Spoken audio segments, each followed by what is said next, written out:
trazer de André Pereira de Carvalho, intitulado Ação Individual enquanto Ideologia dos Discursos das Histórias em Quadrinhos de Batman entre 1990 e 2000. Como eu sou orientador e tenho a honra de ficar calado, o André tem uns 20 minutos para fazer a apresentação dele e depois vocês ouvirão a arguição da professora Belmiro e da professora Rui. Apesar do tempo, ser 17 horas, eu pelo menos estou saindo um pouco de pressa. Eu vou dar aula às 19, então não tem problema. Estava marcada para as 5h30 mesmo, né? Mas é porque é a primeira vez que eu participo de uma banca nesse horário. O problema sou eu, não sou você. E esse é o estudo da TCC, Ação Individual enquanto Ideologia das Histórias em Quadrinhos do Batman, entre 1990 e 2000. Para dar uma ideia agora de quais são os tópicos a serem abordados nesse trabalho hoje, da forma como eu vou mostrar a vocês, será assim. Primeiramente, vou iniciar com os objetivos da pesquisa e a justificativa do trabalho. A seguir, vou mostrar a vocês qual foi o fundamento teórico que eu usei para me basear nesse trabalho. Em seguida, mostrarei a vocês quais foram os procedimentos metodológicos que nomei para realizar a pesquisa. Vou mostrar a vocês como fiz a análise dos dados que coletei e, por fim, os resultados que tomei desses dados, as conclusões gerais que podem ser tomadas no final.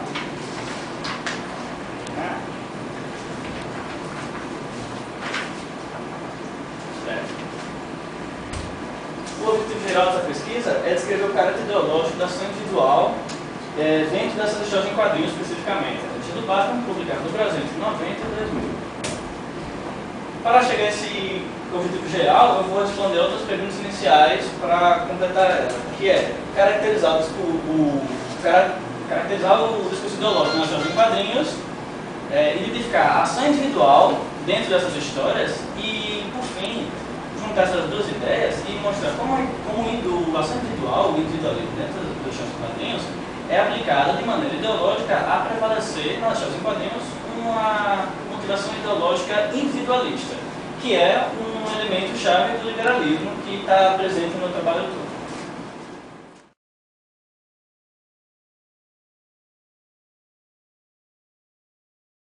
Trabalhado com a semiótica nesse trabalho, só que não pude porque a graduação não me ofereceu nem a base semiótica. Eu iniciei os estudos e não foram suficientes para fazer uma análise necessária, suficiente de semiótica. No entanto, a banca que me instruiu e me orientou que eu poderia fazer uma breve interpretação das imagens a partir de teorias que foram analisadas, foram coletadas de forma geral. Por exemplo, são 9 quadros retirados de uma mesma página. Eu posso identificar aqui elementos que foram retirados de teóricos dos quadrinhos especificamente, porque já que eu não consegui ser o suficiente em semiótica, os teorias de quadrinhos explicam bastante coisa também. As cores de fundo. Está meio borrado, mas eu vou tentar mostrar a vocês. Esse quadro e esse quadro, eles estão em azul, fundo azul. Esses outros estão em vermelho. Os personagens que aparecem nesse quadro, eles são personagens que a história passa como os empresários bons, os empresários que querem melhorar a cidade. Os outros são ou empresários ruins ou um empregado que está demitido. Então, pela teoria dos quadrinhos, que o Willard explica, a cor de fundo distinta das outras dá uma separação de caráter dos indivíduos. A cor azul remete sempre a algo desde o tempo antigo. Quanto é mais claro uma cor, é algo mais positivo. O branco sempre dado aquilo que é puro, é claro, e o negro sempre aquilo escuro, inferno, essas coisas, né? Então, esse fundo claro remete a uma impressão inicial do leitor de já um lado positivo. O segundo ponto que o autor Willard também trata, que são as linhas faciais. Agora não vai dar para mostrar porque está borrado. Mas os personagens do fundo azul, principalmente, eles mal têm traços faciais desenhados. Enquanto os outros, principalmente o sujeito que está nesses dois, que é o considerado o vilão da história, ele tem traços faciais muito fortes. O que é que significa? Eisner, ele trabalha com a ideia de que a quantidade de traços faciais ou corporais no indivíduo dá uma característica diferente nele, joga um caráter nele através de desenhos. Pode ser tanto cansaço como pode ser um aspecto maligno. E esse indivíduo aqui, ele se encontra atrás de um fundo vermelho escuro, se encontra com fortes traços faciais, e em contraposição com outros que se encontram atrás na frente de um fundo azul com poucos traços faciais. A semiótica não pode me explicar isso, mas a teoria de quadrinhos explica muito essas categorias de componentes ideológicos, ou talvez elas realmente não se encontrassem no quadrinho. Mas o que realmente se encontrou, muito claro, foram esses dois elementos principais: a valoração da ação individual e a concentração de poder. O meu trabalho ele explica muito bem o que eu quero dizer com cada componente ideológico, só que é um quadro também, de certa forma, complexo, e que eu não posso também tentar explicar por que é que cada componente ideológico é tão importante. Mas no meu trabalho ele está bem dizendo por quê e qual é o efeito desejado no leitor desses elementos ideológicos. Mas, bom, considerando que esses dois elementos estão tão presentes nesse trabalho, eu jogo a seguinte informação que eu coletei no final do trabalho. De 14 revistas analisadas, eu tive 13 autores diferentes, 13 roteiristas diferentes, porque o Batman ele não é de um autor, ele é de uma empresa, a DC Comics. 14 revistas, 13 autores diferentes. No entanto, as recorrências foram todas parecidas. Sempre era mais valoração da ação individual e concentração do poder e menos situação atual das indivíduos, com as situações de dependência da sociedade e muito carismáticos. Era sempre, em todos os autores, a recorrência deu parecido, semelhante. Então, eu fico com uma dúvida. 13 autores pensam de forma... Não.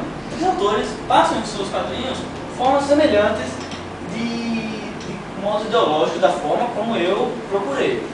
Então, a pergunta que me ficou na cabeça: esses 3 autores, individualmente, eles têm pensamentos semelhantes ou eles têm um pensamento anterior a eles que está refletido nos quadrinhos? Essa é a questão que ficou para mim, que eu não pude resolver porque é uma questão muito maior do que o meu trabalho. Quer dizer, que esse trabalho leva a indicar é que esses componentes ideológicos, eles são caracterizados a partir de um pensamento anterior, sim, de uma empresa, que é a dona do Batman, de uma empresa capitalista que busca o lucro e que ela, por si só, ela não tem exatamente essa preocupação em, como eu mostrei para vocês no exemplo, eles não têm essa preocupação em um quadrinho relativamente ideológico, político, tanto que não é nem isso que a teoria da discurso busca, já que provavelmente todos os discursos têm ideologia. Só que essa empresa, esse modelo capitalista de fundo, ele por si só, ele valoriza esses elementos que vocês estão vendo aqui. Se é essa empresa em particular, se é todo o sistema capitalista que busca esse elemento, eu não sei. Mas que se encontra, assim, dentro desse recorte que eu procurei, a partir da fundamentação teórica, das práticas metodológicas que eu propus para esse trabalho, é assim que se encontra. Se a resposta é uma ou outra, isso já seria o próximo trabalho que eu até gostaria de fazer, se puder um dia. E eu acho que essa é uma conclusão muito aberta, certo? Para não concluir tanto quanto eu gostaria de concluir. Porque a conclusão do meu trabalho é que sim, existe um componente ideológico valorizado em relação a outros e que se encontra em frequente recorrência. Sim, existe uma ideologia nos quadrinhos, ela sim valoriza o individual em certos pontos, em outros nem tanto. E, bom, pelas teorias da educação, que eu não sou nenhum leitor, mas que eu conheço de outras pessoas, essas revistas podem sim influenciar com a leitura recorrente a qualquer leitor, adulto ou não, a começar a valorizar por conta própria isso e a repassar esse sistema ideológico.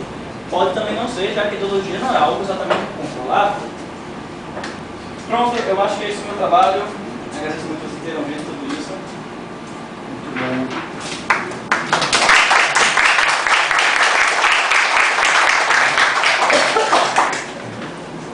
Bem, vamos começar a dar isso no final eu passo a luz. Vamos dar aqui. Como é que é? Vai pegar a nota. Isso é mais interessante. Bem, aos 16 dias do mês de junho de 2008, compareceu perante a prova do examinador o aluno André Pereira Carvalho para defender o TCC Ação Individual em Plano de Ideologia Sociedade de História e Quadrinhos de Baixo, de 1992. Sendo a banca examinadora, os professores Valdo Matias Lima, Belmiro Magalhães, Ruth Vasconcelos, que atribuíram ao estudante a média 9,5, considerada aprovada e a partir da hora 60 sociais. Use a música.